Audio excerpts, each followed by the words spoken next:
नमस्कार मित्रों, आज हम कक्षा 8वीं के बाल भारती पाठ 9 रज्जब चाचा, लेखक हैं व्यतीत हृदय।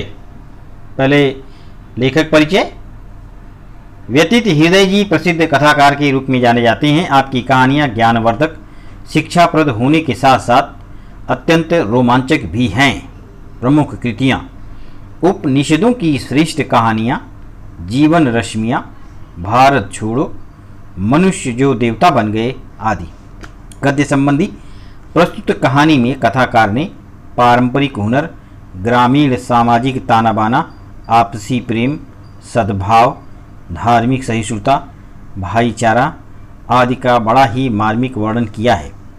उच्च पदस्थ होकर भी अपने से बड़े बुजुर्गों के प्रति आदर सम्मान इस कहानी में दर्शनीय एवं अनुकरणीय है।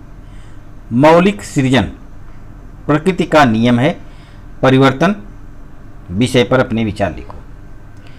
आइए कहानी की शुरुआत करते हैं, पाठ की शुरुआत करते हैं। गांव के एक कोने में रज्जब चाचा का एक छोटा सा मकान है।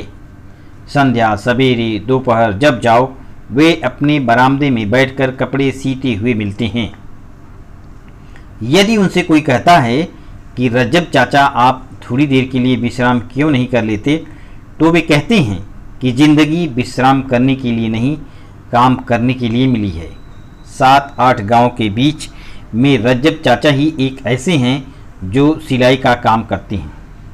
विवाह शादियों और तीज त्योहारों पर तो उनके पास इतना काम आ जाता है कि उन्हें दम मारने की फुर्सत नहीं रहती।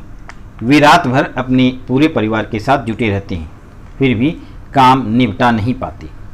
विवाह शादियों के दिनों में लोग रज्जब चाचा को बड़े चाव से बुलाते हैं।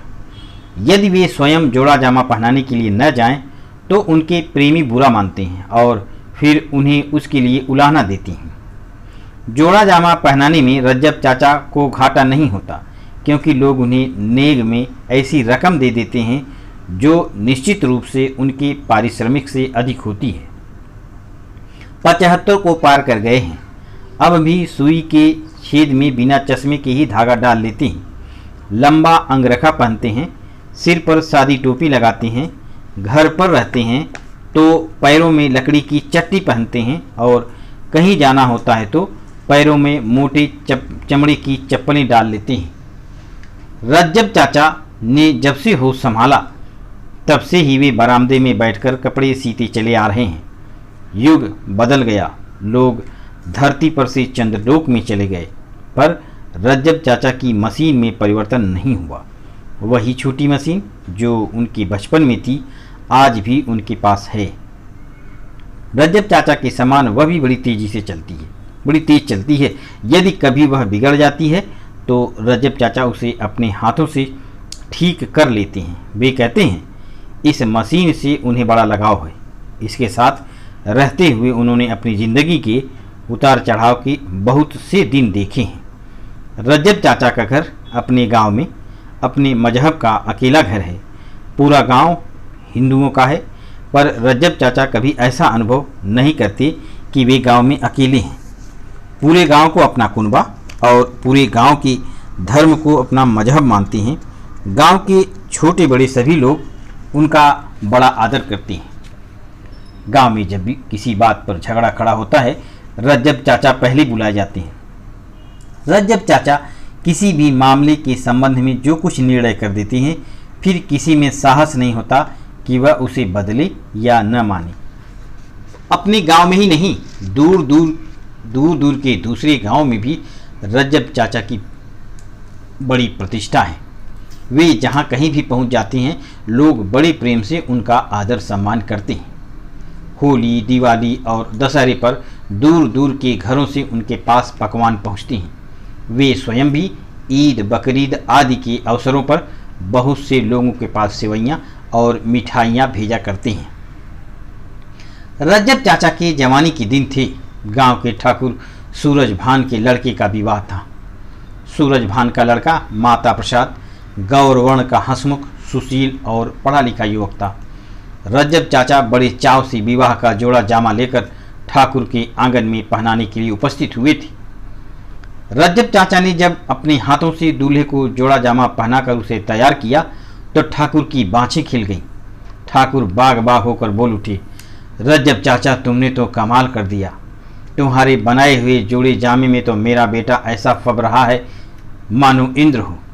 रज्जब चाचा बोल उठे, तुम्हारे मुंह में घी शक्कर ठाकुर, खुदा की मेहर हुई तो तुम्हारा बेटा सचमुच इंद्र ही होगा।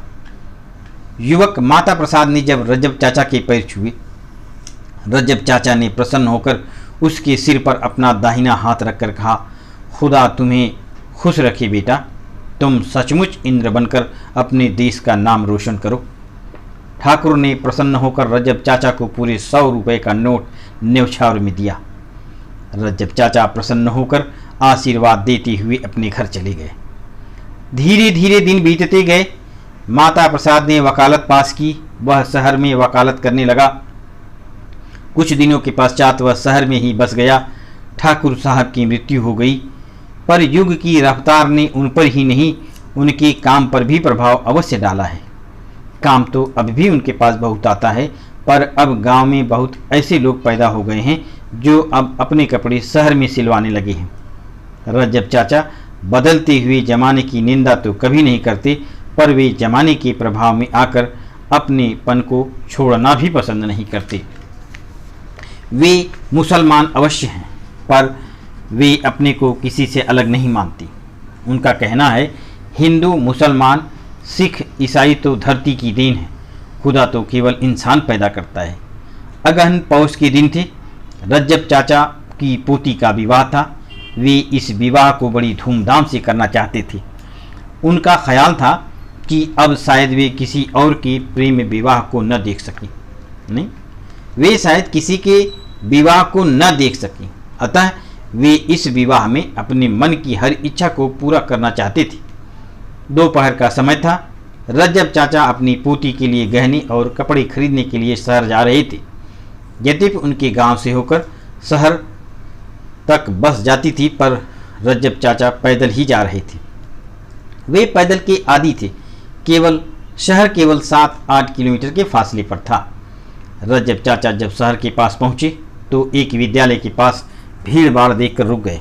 उन्होंने जब लोगों से पूछा कि ये भीड़ भाड़ क्यों है, तब लोगों ने उन्हें बताया कि शिक्षा मंत्री जी आ रहे हैं। यह भीड़ उन्हीं के स्वागत के लिए एकत्र हुई है।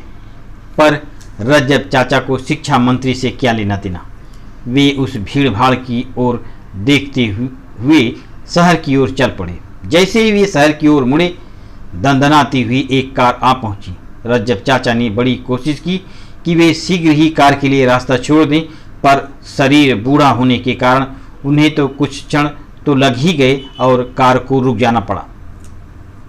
पहरे पर नियुक्त सिपाही ने दौड़कर रज्जब चाचा को डांट लगाई और उन्हें पकड़कर पटरी पर कर दिया। कार चली पर फिर रुक गई। सहसा कार का द्वार खुला और एक प्रौढ़ व्यक्ति बाहर निकले। वे कोई और नहीं, स्वयं मंत्री महोदय थे।